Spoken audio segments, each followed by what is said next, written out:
بسم اللہ الرحمن الرحیم۔ السلام علیکم ورحمۃ اللہ وبرکاتہ۔ کیسے ہیں آپ سب لسنرز؟ میں بالکل ٹھیک ہوں۔ یہ کاشان بصیرت آڈیو بک سیکشن ہے اور یہاں پر ہم مزے کی اچھی مستند کتابیں پڑھتے ہیں، اور آج کل میرے ساتھ آپ جو بک پڑھ رہے ہیں اس کا نام ہے نقوش عصمت، جس کے رائٹر ہیں علامہ سید ذیشان حیدر جوادی۔ اور یہ وہی وقت ہے جس کا آپ کو بھی انتظار ہوتا ہے اور مجھے بھی انتظار ہوتا ہے، کیونکہ ہم اس وقت لائبریری کے اس کونے میں بیٹھ کر بہترین کتابوں کو پڑھتے ہیں۔ اور آج کل ہم کون سی کتاب پڑھ رہے ہیں وہ یقیناً آپ کو میں بتا چکی ہوں، اور ہمارے سامنے ہے وہ کتاب۔ اس کتاب کا نام ہے نقوش عصمت، کہ جس کے ہم چیپٹر پہ ہیں، جس کا عنوان تھا جہاد کے بارے میں ہم پڑھ رہے تھے پچھلی آڈیو، یعنی آڈیو 7 میں ہم نے جہاں تک پڑھا تھا ہم اس سے آگے چلیں گے۔ آئیے ہم آگے چلتے ہیں اور اس کتاب سے علم حاصل کرتے ہیں۔ بسم اللہ الرحمن الرحیم۔ ابتدائی جہاد وہ خطرناک کام ہے جسے عرف عام میں جارحیت سے تعبیر کیا جاتا ہے، اور اسی لیے کوئی جارح اپنی جارحیت کو جہاد کا نام دینے کے لیے تیار نہیں ہے، بلکہ سب اپنے حملے کو دفاع کا نام دیتے ہیں، اور اس طرح ایک تلخ حقیقت پر شیریں کیپسول چڑھا دیتے ہیں۔ دنیا کے جس ملک کو دیکھا جائے، بڑے سے بڑا جارح اور حملہ آور اور مفسد ملک بھی اپنے ملک میں وزارت جنگ قائم نہیں کرتا ہے، بلکہ وزارت دفاع ہی قائم کرتا ہے، اور جب ملکی بجٹ تیار کرتا ہے تو جنگی اخراجات کا نام نہیں لیتا، بلکہ دفاعی اخراجات کا ذکر کرتا ہے، جس کا مطلب یہ ہے کہ ابتدائی جنگ یعنی جہاد انتہائی خطرناک اور انتہائی بدنام مرحلہ ہے، جس سے گزرنے کے لیے کوئی فرد یا جماعت یا ملک تیار نہیں ہوتا ہے۔ لیکن نگاہ انصاف سے دیکھا جائے تو ابتدائی جہاد اتنا غلط کام نہیں ہے جتنا غلط سمجھا جاتا ہے، بس فرق یہ ہے کہ اس کا استحقاق ہر شخص کو حاصل نہیں۔ اس کے لیے کچھ خصوصیات ہیں جن کا فراہم ہونا بہرحال ضروری ہے۔ ابتدائی جہاد کی یہی خطرناک منزل تھی جس سے بچنے کے لیے مسلمان مورخین نے سارا زور تحقیق اس بات پر صرف کر دیا ہے کہ سرکار دو عالم صلی اللہ علیہ وآلہ وسلم کے سارے اقدامات کو دفاعی ثابت کیا جائے اور کسی طرح سے ابتدائی اقدام کا احساس نہ ہونے پائے۔ یہ بات واقعات کے اعتبار سے بالکل صحیح ہے کہ سرکار دو عالم صلی اللہ علیہ وآلہ وسلم نے حتی الامکان دفاعی راستہ ہی اختیار کیا ہے اور ابتدائی جہاد کے راستے کو ترک کر دیا ہے، لیکن واقعہ یہ ہے کہ سرکار دو عالم صلی اللہ علیہ وآلہ وسلم کو یہ حق بھی حاصل تھا اور آپ اس راستے کو بھی اختیار کر سکتے تھے، جس کا اختیار کرنا دوسرے افراد یا ممالک کے لیے ناجائز اور حرام ہے۔ اور اس کا راز یہ ہے کہ اسلام اس ایک واقعیت پر ایمان رکھتا ہے کہ یہ کائنات از خود نہیں پیدا ہوئی ہے، بلکہ اسے ایک خالق و مالک اور قادر مطلق خدا نے خلق فرمایا ہے، اور جو کسی کا خالق و مالک اور وجود دینے والا ہوتا ہے اس کا کم سے کم حق یہ ہوتا ہے کہ اس کا اقرار و اعتراف کیا جائے اور زندگی کو اس کی ملکیت تصور کرتے ہوئے ہر قدم پر اس کی اطاعت کی جائے، بلکہ ضرورت پڑ جائے تو جان عزیز کو اس کی راہ میں قربان کر دیا جائے، اور اگر کوئی از راہ نالائقی اور بغاوت اس کی اطاعت سے سرکشی کرے یا اس کے وجود سے انکار کر دے تو دینے والے کو مکمل اختیار ہے کہ اپنی نعمت حیات کو واپس لے لے اور اس کی زندگی کا خاتمہ کر دے۔ یہ حق دوسرے کسی پیدا ہونے والے کو حاصل نہیں ہے، اس نے نہ وجود دیا ہے اور نہ اسے لینے کا حق ہی ہے۔ وہ زندگی کا خاتمہ کرنا بھی چاہے تو اس کے لیے جواز درکار ہے کہ اس کا کوئی احسان نہیں ہے، اور سب اپنے اپنے گھر میں اپنے خالق کا احسان لے کر دنیا میں آئے ہیں۔ اسلام اور کفر یا دنیاوی نظاموں میں یہی فرق ہے کہ اسلام کا واضح ایک خالق و مالک ہے اور کسی نظام کا وضع کرنے والا کائنات کا خالق و مالک نہیں ہے، اور اسے بنیادی طور پر نہ کسی پر حق اطاعت حاصل ہے اور نہ کسی بغاوت کرنے والے سے زندگی سلب کر لینے کا حق ہے۔ رسول صلی اللہ علیہ وآلہ وسلم اور امام علیہ السلام خدا مالک و مختار کا نمائندہ ہوتا ہے، لہٰذا اسے خدا کی طرف سے یہ اختیار حاصل ہوتا ہے کہ جب تک انسان خدا کا اعتراف اور اس کی اطاعت کرتا رہے اور اسے زندہ رہنے کا حق دے، اور جب انسان مالک کی بغاوت پر آمادہ ہو جائے تو اس کی زندگی کا خاتمہ کر دے۔ اور اسی لیے اسلام نے ابتدائی جہاد کے لیے نبی اور امام کی شرط لگائی ہے، اور جہاد کے آغاز کے لیے دعوت اللہ کو ضروری قرار دیا ہے، تاکہ مکمل طور پر یہ اندازہ لگایا جا سکے کہ انسان باغی ہے یا نہیں، اور اس کو مالک کے وجود کا اقرار ہے یا نہیں۔ اگر مالک کے وجود کا اقرار ہے اور اطاعت میں کوتاہی کی ہے تو سزا دے، تنبیہ کرے، راہ راست پر لائے اور اطاعت کا پابند بنائے، اور اگر اصل وجود کا انکار کر دے تو جس کا خالق نہ رہے اس مخلوق کو رہنے کا کیا حق ہے کہ مخلوق کا وجود خالق کے کرم ہی کا نتیجہ ہوتا ہے۔ ایسی صورتحال میں ہمیں سرکار دو عالم کے مجاہدات کو دفاعی ثابت کرنے کی ضرورت ہے، اور آپ کو ابتدائی جہاد کا مکمل حق حاصل ہے۔ یہ اور بات ہے کہ آپ نے حالات کے پیش نظر اس حق کو استعمال نہیں کیا اور ہمیشہ مدافعانہ کارروائی کرتے رہے۔ اس کا واحد راز یہ تھا کہ آپ کے پیش نظر یہ نکتہ بھی تھا کہ دنیا کا ہر انسان نہ خالق و مالک کا قائل ہے اور نہ اس کے حق کو پہچانتا ہے، خصوصاً کافر و مشرک جس سے جہاد کرتا ہے وہ تو یکسر اس حقیقت سے غافل یا متجاہل ہے۔ اس کے سامنے ایسے حقوق کو استعمال کیا گیا تو وہ الزام تراشی اور جارحیت کے پروپیگنڈے کا بہترین موقع تلاش کرے گا، اور کوئی غیر جانبدار اس نقطے پر غور کرنے کی زحمت بھی نہ کرے گا کہ مجھے وہ حقوق بھی حاصل ہیں جو دوسرے انسانوں کو حاصل نہیں ہیں، کہ سب قومی اور سیاسی لیڈر ہیں اور میں خدا قادر و قاہر کا نمائندہ ہوں۔ اچھا جی، قومی لیڈروں کو صرف وہی اختیارات حاصل ہوتے ہیں جو قوم ان کے حوالے کرتی ہے، اور ظاہر ہے کہ صلب حیات کا اختیار صرف خدا قادر و مختار کو حاصل ہے اور کسی قوم اور ملت کو حاصل نہیں ہے۔ اس سے یہ بات بھی واضح ہو جاتی ہے کہ بعض مسلم مورخین کا یہ خوف کہ سرکار دو عالم کے کسی اقدام میں ابتدائی جہاد کی جھلک پیدا ہو گئی تو ظلم کا الزام لگ جائے گا، یا ان کا یہ انداز تحریر کہ اپنے کو ملزم سمجھ کر ہر غزوہ اور جنگ کی صفائی دیں اور اس میں کسی نہ کسی شکل میں مدافعانہ انداز پیدا کیا جائے، حقائق سے ایک قسم کی ناواقفیت ہے یا ذہنی احساس کمتری ہے کہ دنیا کے نادان ارباب عقل راضی ہو جائیں اور وہ سرکار کے عمل کو صحیح اور جائز قرار دینے لگیں۔ حالانکہ ہر مسلمان مورخ اور سیرت نگار کا فرض تھا کہ پہلے اس نکتے کی وضاحت کرتا کہ سرکار کو خدائی نمائندہ ہونے کے اعتبار سے ابتدائی حملے کا حق حاصل تھا، اور آپ جس وقت بھی یہ حق استعمال کرتے حق بجانب ہوتے، لیکن آپ صلی اللہ علیہ وآلہ وسلم نے مصالح اور حالات کے پیش نظر اپنے حق کو استعمال نہیں کیا اور آخر امکان تک صبر کرتے رہے، اور جب صبر سے کام بگڑتا ہوا دکھائی دیا تو میدان دفاع میں قدم رکھ دیا۔ یہ پوائنٹ یہاں پہ ختم ہوتا ہے۔ اس سے آگے کی ہیڈنگ ہے جہاد اور دفاع کا فرق۔ آئیے یہ بھی جانتے ہیں۔ اصطلاحی اعتبار سے ابتدائی حملے کا نام جہاد ہے اور جوابی کارروائی کا نام دفاع، لیکن حقیقت کے اعتبار سے جہاد بھی حق سے دفاع اور دفاع بھی حق کی راہ میں ایک جہاد کا نام ہے۔ جہاد کرنے والا اس وقت جہاد شروع کرتا ہے جب ظالمین رب العالمین کے وجود کا انکار کرتے ہیں، اس کے اصول حیات کو باطل و بیکار قرار دینا چاہتے ہیں اور اس کے نظام کو لا طائل قرار دے کر اس کے مقابلے میں دوسرے نظام کو قابل عمل تصور کر لیتے ہیں، اور دفاع کرنے والا بھی ساری جد و جہد اسی راہ میں صرف کرتا ہے کہ کسی صورت سے حق کا بول بالا رہے اور اسلام خطرات کا شکار نہ ہونے پائے۔ جہاد کے لیے نبی صلی اللہ علیہ وآلہ وسلم یا امام علیہ السلام کی رہبری ضروری ہے، اس کے علاوہ کسی کے پاس اتنی صلاحیت ہی نہیں ہوتی ہے کہ وہ اس صحیح وقت کی تعین کر سکے، اور جب اس طرح کا میجر آپریشن جائز ہو جائے اور انسانی خون کا بہانا قانون کی حدود کے اندر آ جائے اور بغاوت کا پیمانہ اس طرح لبریز ہو جائے کہ اس کا علاج اس آپریشن کے علاوہ کچھ اور نہ رہ جائے، دفاع کے لیے کسی کی رہبری یا موجودگی کی شرط نہیں ہے، جس پر وقت پڑے گا اس پر دفاع واجب ہو جائے گا۔ یہ اور بات ہے کہ دفاع کی بھی دو قسمیں ہوتی ہیں۔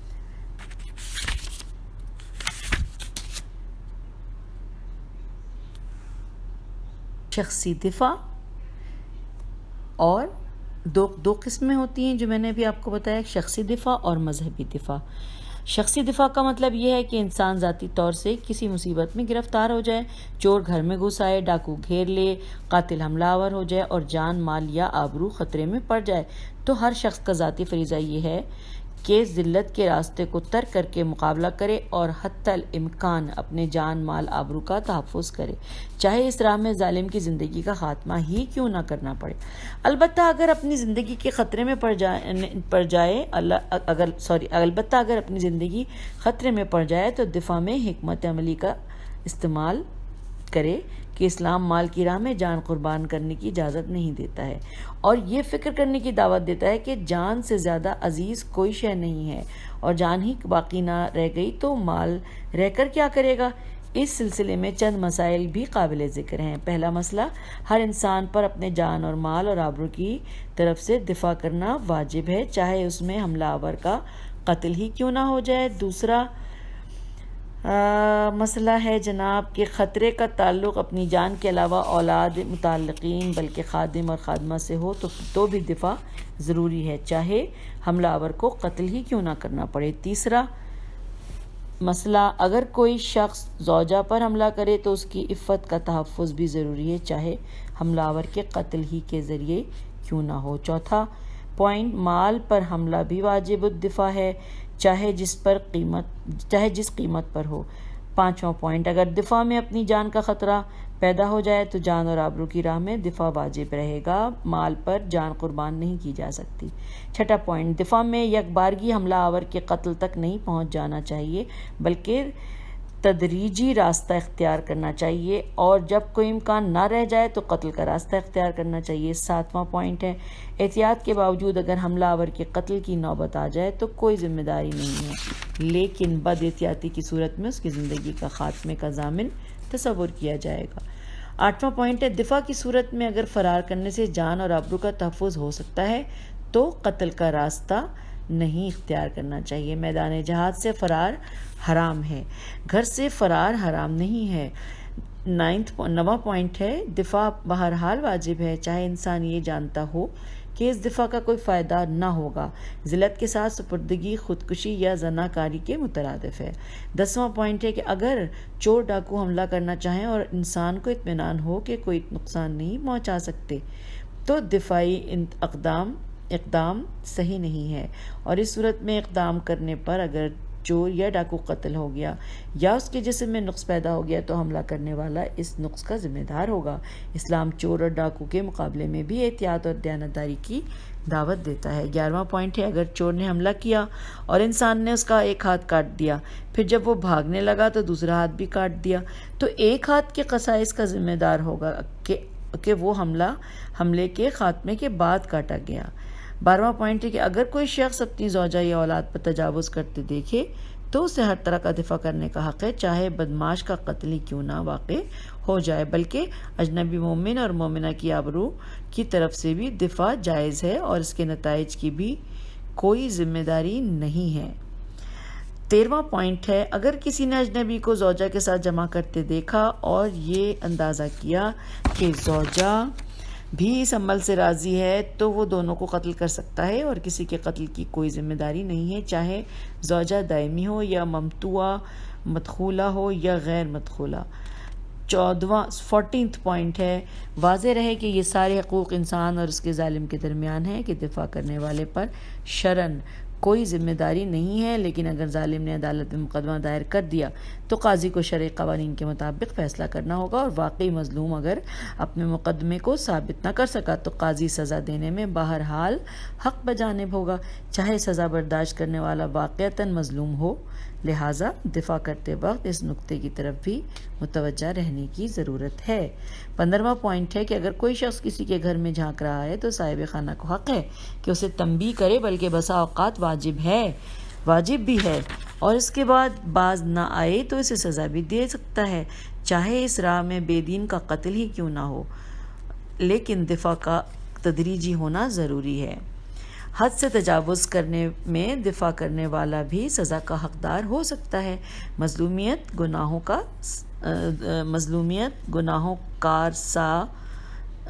کا سرٹیفکیٹ نہیں ہے۔ سوری، اردو میں جب بھی لکھا ہے سرٹیفکیٹ تو پڑھنا تھوڑا مشکل تھا، سوری لسنرز، میں دوبارہ پڑھتی ہوں یہاں سے۔ مظلومیت گناہوں کا سرٹیفکیٹ نہیں ہے۔ 16 پوائنٹ ہے، اگر جھانکنے والا عورت کا محرم ہے اور حدود شریعت کے اندر نگاہ کر رہا ہے تو صاحب خانہ کو مارنے کا حق نہیں ہے، اور اگر کوئی پتھر وغیرہ مار کر زخمی کر دیا تو اس کا تاوان بھی دینا ہوگا۔ البتہ اگر حدود شریعت سے تجاوز کرے، عورت کو برہنہ یا مخصوص حالت میں دیکھنا چاہتا ہے تو تدریجاً ہر طرح کی تنبیہ کرنے کا حق ہے۔ 17واں پوائنٹ ہے کہ اگر جھانکنے والا نابینا ہے یا اتنی دور سے دیکھ رہا ہے جہاں سے کوئی شخص نظر نہیں آ رہا تو بلا وجہ تنبیہ کرنے یا پتھر وغیرہ مارنے کا حق نہیں ہے۔ 18واں پوائنٹ ہے کہ اگر کوئی شخص انتہائی دور سے دیکھ رہا ہے لیکن دوربین کے ذریعے دیکھ رہا ہے تو اس کا حکم بھی قریب سے دیکھنے کا ہے، اور صاحب خانہ کو ہر طرح تنبیہ کرنے کا حق ہے اور اس پر کوئی ذمہ داری نہیں ہے۔ 19 پوائنٹ ہے کہ اگر کوئی شخص آئینے کے ذریعے عورت کو دیکھنا چاہتا ہے تو اس کا حکم بھی براہ راست دیکھنے والے کا ہے، البتہ احتیاط یہ ہے کہ اسے مارنے کے بجائے خود آئینے کے سامنے سے ہٹ جائے یا کوئی اور وسیلہ اختیار کر لے۔ اور 20واں اور آخری پوائنٹ ہے کہ اگر کسی انسان پر کوئی جانور حملہ کر دے تو اسے ہر طرح سے دفاع کرنے کا حق ہے اور اس کی کوئی ذمہ داری بھی نہ ہوگی، البتہ اگر بھاگنے سے جان بچ سکتی ہے تو بھاگ کر اپنا تحفظ کر لے گا اور جانور کو نقصان نہیں پہنچائے گا، ورنہ اس کا بھی ذمہ دار ہوگا۔ یہ پوائنٹس یہاں پہ ختم ہوئے۔ اگلی ہیڈنگ ہے مذہبی دفاع۔ آئیے اس کے بارے میں بھی ہم جانتے ہیں۔ مذہبی دفاع کی 2 قسمیں ہیں۔ ایک دفاع میدان جنگ میں دشمن کے حملے کے بعد ہوتا ہے، جہاں پر مرد عورت دونوں پر دفاع واجب ہوتا ہے، اور ہر ایک کی ذمہ داری ہوتی ہے کہ اپنے دین و مذہب سے دفاع کرے اور اس پر ہونے والے ہر حملے کا منہ توڑ جواب دے کر دین و مذہب سے بالا تر کوئی شے نہیں ہے، نہ زندگی اور نہ سامان زندگی۔ دوسرا دفاع میدان جنگ کے علاوہ دیگر میدانوں میں ہوتا ہے، جہاں دشمن بظاہر مسلح جنگ کا آغاز نہیں کرتا اور نہ کسی طرح کا حملہ کرتا ہے، لیکن دھیرے دھیرے حملے کی تیاری کرتا ہے یا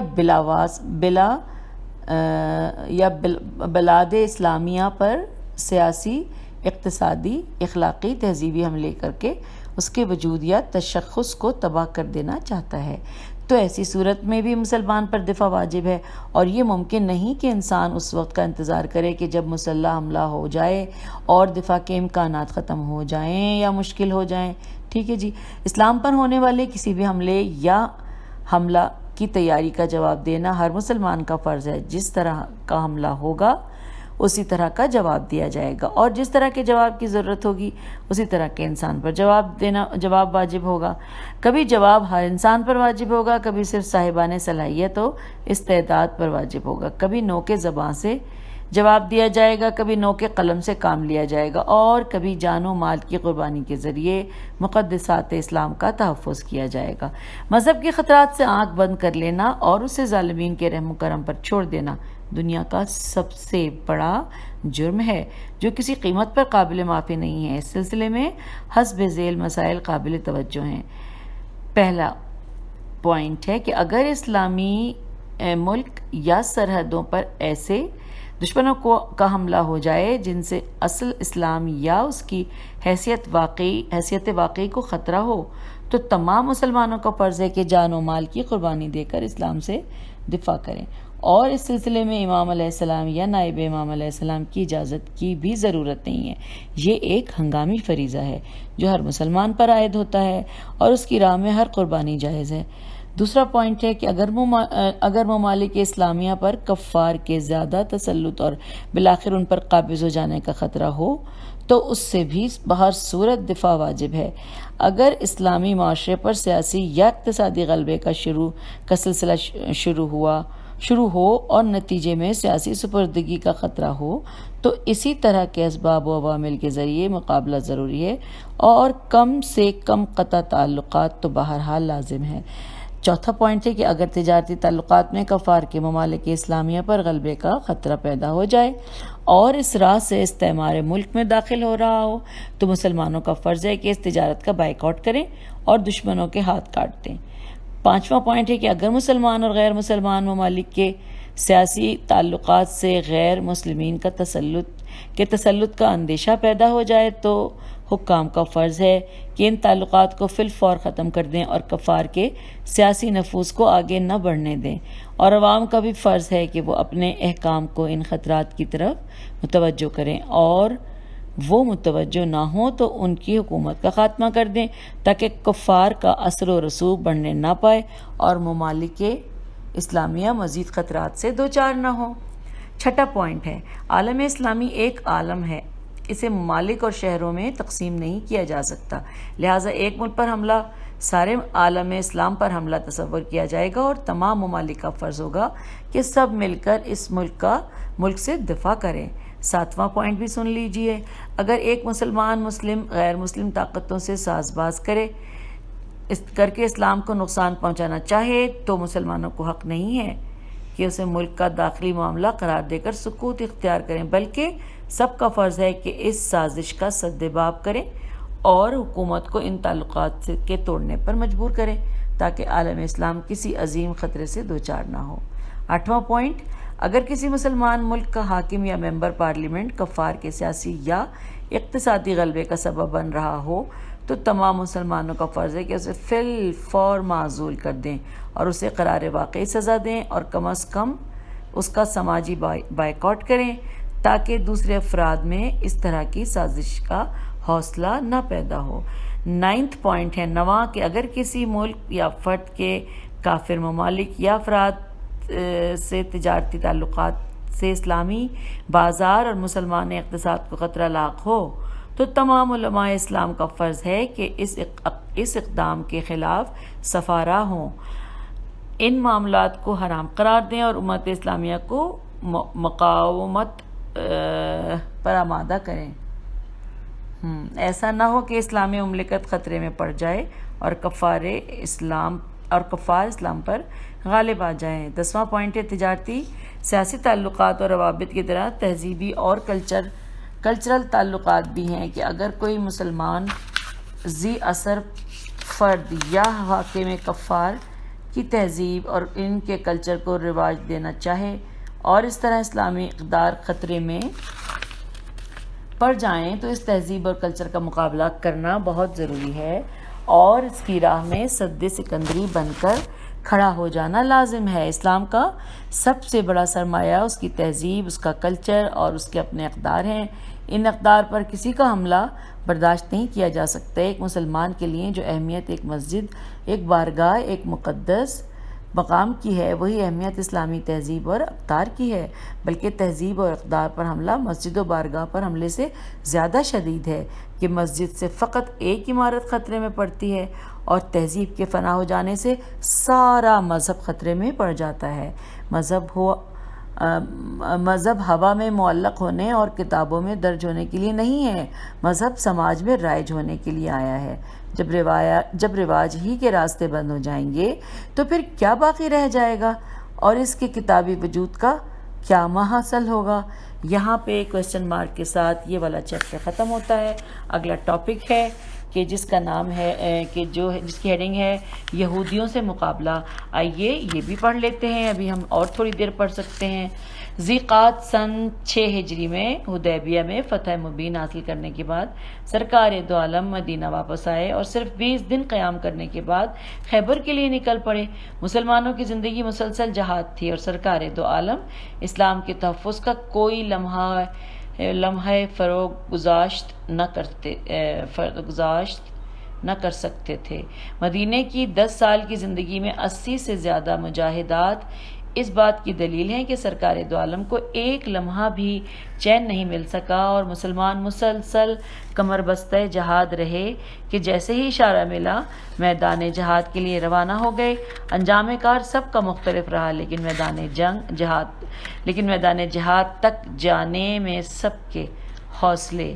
بلند رہے اور سب نے میدان تک جانے کے لیے اپنے کو آمادہ کر لیا۔ یہ تو صرف دور حاضر کی خصوصیت ہے کہ اسلامی فتوحات کا ڈھنڈورا پیٹنے والے مسلمان اپنے بزرگوں کی سیرت کا اس حد تک بھی اتباع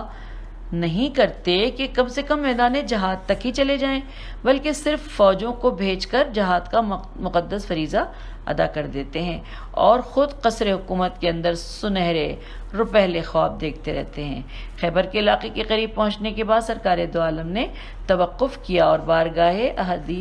احدیت میں دعا کی کہ پروردگار عالم اس علاقے کی ہر چیز سے بیرہ ور فرمانا اور ہر شے سے محفوظ رکھنا اور ہر شر سے محفوظ رکھنا۔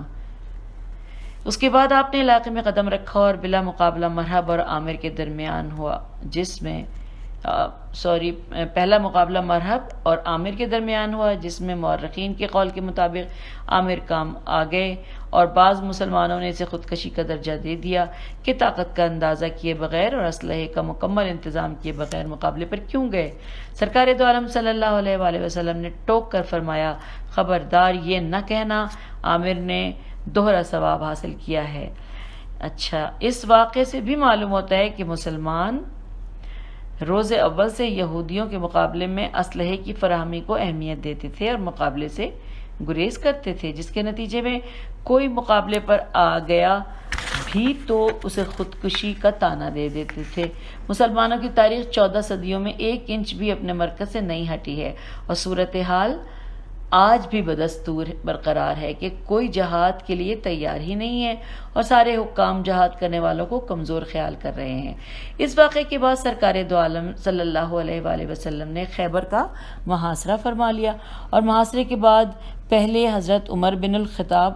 فتح کے لیے برآمد ہوئے اور ان کے ناکام واپس آنے کے بعد اور ایسے حالات میں کہ قوم انہیں بزدل قرار دے رہی تھی اور وہ قوم کو بزدل بنا رہے تھے، سرکار دو عالم صلی اللہ علیہ وآلہ وسلم نے یہ اعلان عام کر دیا کہ اب میں اسے علم دوں گا جو مرد میدان خدا رسول صلی اللہ علیہ وآلہ وسلم کا دوست، خدا اور رسول صلی اللہ علیہ وسلم کا محبوب، کرار غیر فرار ہوگا اور فتح کے بغیر واپس نہ آئے گا۔ لسنر، یہاں تک پڑھ کے بہت اچھا لگ رہا ہے نا؟ ہمیں پتہ ہے کہ آگے کیا ہونے والا ہے اور ہم نے درود بھی پڑھنا ہے۔ آئیے آگے پڑھتے ہیں۔ جس کے بعد بروایت امام بخاری رات بھر مسلمان پرچم اسلام کی تمنا میں بے چین رہے اور صبح کو جب سرکار دو عالم صلی اللہ علیہ وآلہ وسلم نے سوال کیا کہ علی کہاں ہیں تو لوگوں نے جواب دیا کہ ان کی آنکھوں میں تکلیف ہے۔ آپ نے انہیں بلا کر آنکھوں میں لعاب دہن لگایا، ماشاءاللہ، اللہم صلی علی محمد وآل محمد، اور مکمل شفایاب بنا کر پرچم اسلام دے کر روانہ کر دیا۔ واہ سبحان اللہ، اللہم صلی علی محمد وآل محمد۔ لسنر، آپ بھی سوچیں گے میں اچانک جوش میں آ جاتی ہوں پڑھتے پڑھتے، کیا کیا جائے؟ واقعہ ہی ایسا ہے، ذکر ہی ایسا ہے۔ چلیے آگے پڑھتے ہیں۔ فرمایا، پہلے اسلام کی دعوت دینا اور حقوق الہیہ یاد دلانا کہ ایک شخص کو بھی راستے پر لگا دینا بہترین سرخ اونٹوں سے بہتر نعمت پروردگار ہے۔ اس کے بعد جہاد شروع کرنا ہے۔ در کرار کے میدان میں آنے کے بعد پھر مرحب میدان میں آیا اور رجز خوانی شروع کی۔ آپ نے رجز کا جواب دیتے ہوئے ایک حملہ کیا اور مرحب کے 2 ٹکڑے کر دیے، جس کے بعد خیبر آپ کے ہاتھوں پر فتح ہو گیا۔ اللہم صلی علی محمد وآل محمد۔ کتنا اچھا لگ رہا ہے یہ پڑھ کے۔ آئیے آگے پڑھتے ہیں۔ امام مسلم نے بھی اپنی صحیح میں یہ اس واقعے کا اندراج کیا ہے۔ حافظ ابو عبداللہ نے ابو رافع سے روایت کی ہے کہ مقابلے کے دوران علی علیہ السلام کے ہاتھ سے سپر گر گئی تو آپ نے خیبر کے دروازے کو سپر بنا لیا اور برابر جہاد کرتے رہے اور فتح کے بعد اس دروازے کو پھینک دیا تو ہم 8 آدمیوں نے اسے حرکت دینا چاہا اور نہ دے سکے۔ واہ واہ، کتنی بہادری کی بات مولا کی، سبحان اللہ۔ آگے چلتے ہیں۔ جابر بن عبداللہ انصاری کی روایت ہے کہ 40 آدمی بھی اسے اٹھا نہ سکے اور دوسری روایت میں 70 آدمیوں کا ذکر ہے۔ عبد الرحمن بن ابی عیسیٰ کا بیان ہے کہ حضرت علی علیہ السلام گرمی میں گرم اور سردی میں سرد لباس پہنا کرتے تھے اور موسم کی پرواہ نہ کرتے تھے۔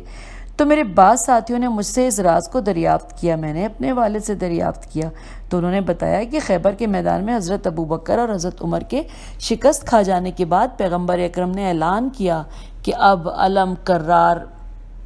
غیر فرار کو دوں گا، اور اس کے بعد علم علی کو دے کر روانہ کیا تو یہ دعا دی کہ خدایا انہیں سرد و گرم زمانے سے محفوظ رکھنا۔ اس دعا کا اثر ہے کہ ان کے اوپر موسم کا اثر ہی نہیں ہوتا۔ یہ تمام تفصیلات دلائل النبوت علامہ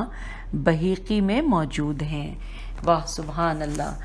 آگے پڑھتے ہیں۔ خیبر کا آخری قلعہ قلعہ قموس تھا، جس کا سردار ابو الحقیق تھا۔ اس کے فتح ہونے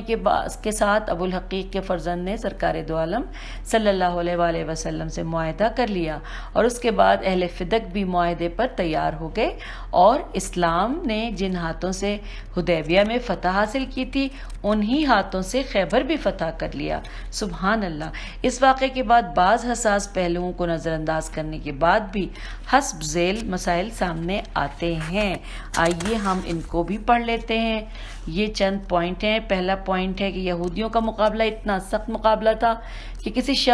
کسی ایک شخص کا ذکر نہیں ہے۔ پورا لشکر اسلام کم از کم 2 مرتبہ زور آزمائی کر کے واپس آ گیا تھا اور قلعے کو فتح نہ کر سکا تھا، بلکہ ایسی شان سے واپس آیا کہ لشکر سردار کو کمزور کہہ رہا تھا اور سردار لشکر کو بزدل قرار دے رہا تھا۔ اور یہ بھی صدر اسلام کی حقیقت پسندی کا ایک نمونہ تھا کہ سارے مسلمان بزدل کو بزدل کہہ رہے تھے اور اسے کسی طرح کی توہین یا دل آزاری نہیں سمجھ رہے تھے۔ آج کے مسلمان تو اس حقیقت پسندی سے بھی محروم ہو گئے ہیں کہ یہودی کے مقابلے میں اپنا علاقہ چھوڑ کر باہر نکل جاتے ہیں اور پھر ساتھ کامیابی کا نشان بنا کر نکلتے ہیں، وکٹری کا نشان بنا کر نکلتے ہیں۔ گویا ان کی نگاہ میں میدان جہاد سے فرار بھی ایک طرح کی کامیابی ہے، جبکہ سرکار دو عالم صلی اللہ علیہ وآلہ وسلم کا اعلان آج بھی فضا میں گونج رہا ہے کہ یہودیوں کے مقابلے میں ایسے مجاہدین کی ضرورت ہے، ان کے مقابلے کے لیے کرار غیر فرار درکار ہے، اور جب تک ایسا مجاہد فراہم نہیں ہوگا یہودیوں کا قلعہ فتح نہیں ہو سکتا۔ یہ ہم نے ایک پوائنٹ پڑھ لیا ہے لسنرز، اس کے بعد بھی چند پوائنٹ ہیں، اس کو ہم مزے سے سکون سے آرام سے اگلی آڈیو میں پڑھ لیتے ہیں۔ آج ہم یہاں پر اپنی اس آڈیو کو مکمل کر کے میں آپ سے اجازت چاہوں گی، اور اس سے آگے پڑھنے کا مجھے بھی بہت شوق ہو رہا ہے۔ انشاءاللہ اگلی ویڈیو میں پڑھتے ہیں۔ خدا حافظ، فی امان اللہ۔